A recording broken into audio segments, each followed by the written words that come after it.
to Scatter Travel TV for part 2 of a day trip to Pompeii. There are so many places that have been destroyed by historical sites that were destroyed by earthquake or man, and that over time were maybe built over or changed.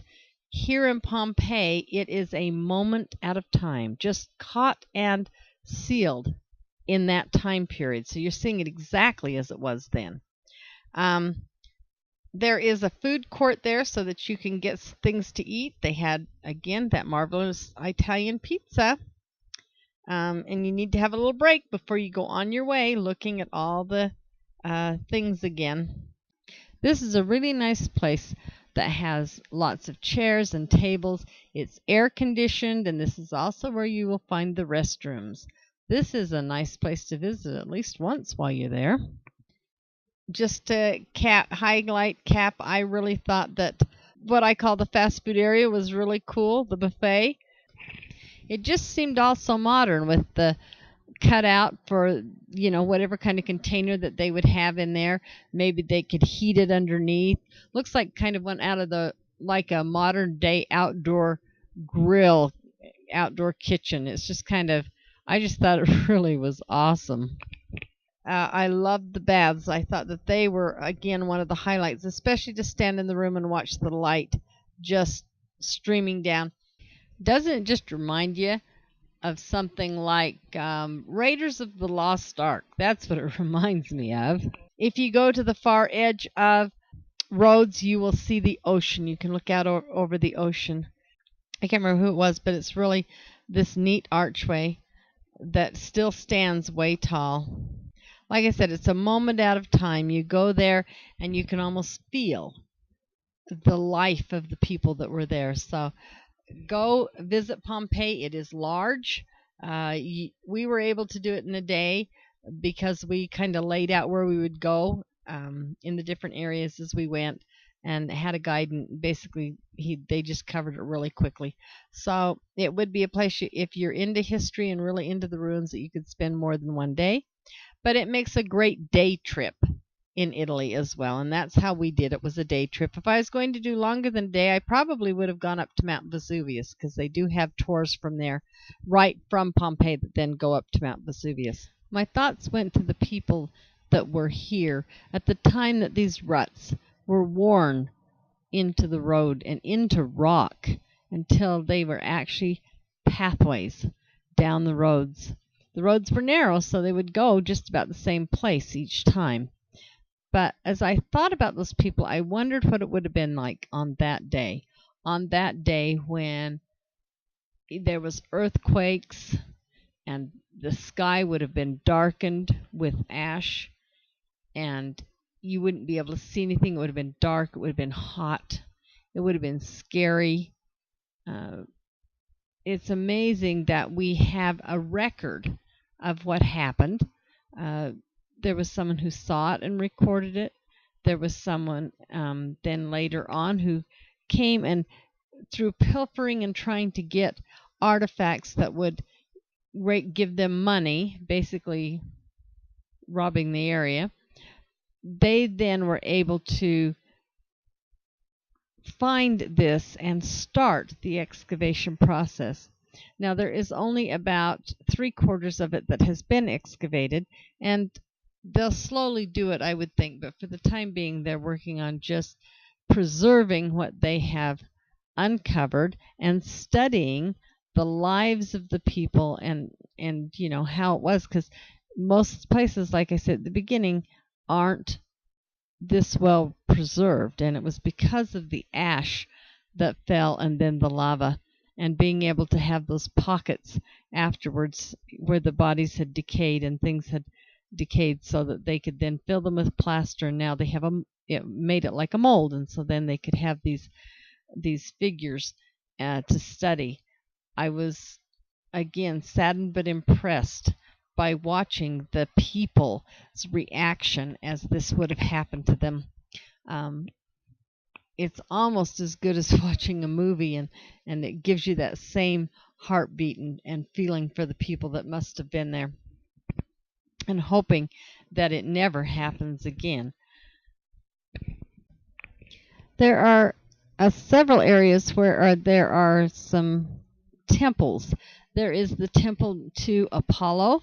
Has quite a nice statue there. Has water fountains and things for the one for. There are temples there to Apollo, to Mercury, to Delphi, and to Isis. So you get a feel also for the religious base and their belief in their gods there. If you aren't driving, that you take a train. The train station comes right directly below the entrance. It's a very short distance to the entrance where you can buy your tours and your audio headsets, those kinds of things if you haven't already purchased a tour that brought you there. But the train station comes right there. It's very easy to get to. There are refreshment stands, little restaurant stands right there where you can get anything from fresh oranges to a Pepsi or Coke. So there's a lot there to see and do.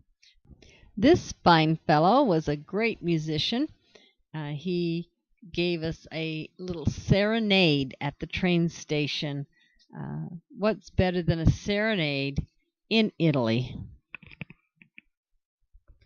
Remember, when someone does something special like this for you, they probably expect a tip.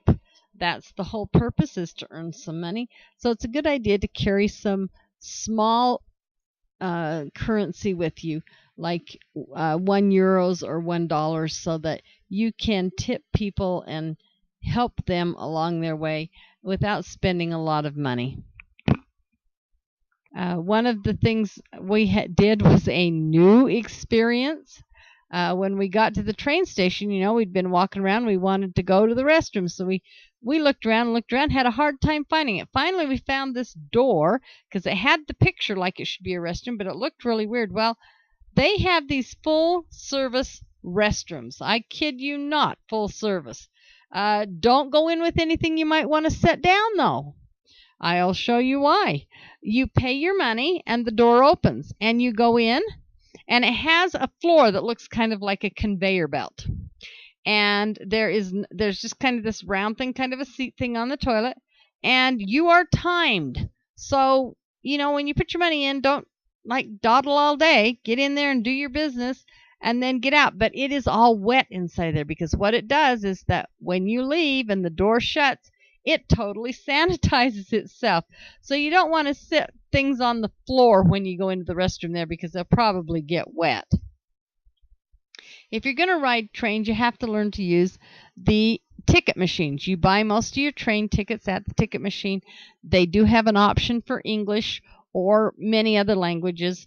They're fairly easy to understand and to read. If you have any problem, the people around there are really helpful. Just your people traveling, they'll help you and make sure that you get where you need to go and do what you need to do. So it's really helpful. If you're riding a bus or train that you need to validate the ticket before you get on, make sure that you do that. Have some treats. One of the treats that we had on the morning of our trip to Pompeii was we had grapes and hot chocolate. I don't know, it was fun and easy. So, make sure that you have new experiences and that you have fun. Pompeii will definitely be one of those. Don't forget to not only check out the ancient civilization, check out the current civilization. As you come and go from the different sites, and as we did from Pompeii, we took note of how the people lived, because sometimes that's different from where you are. Like clothes hanging outside would be something a little bit different than where I live.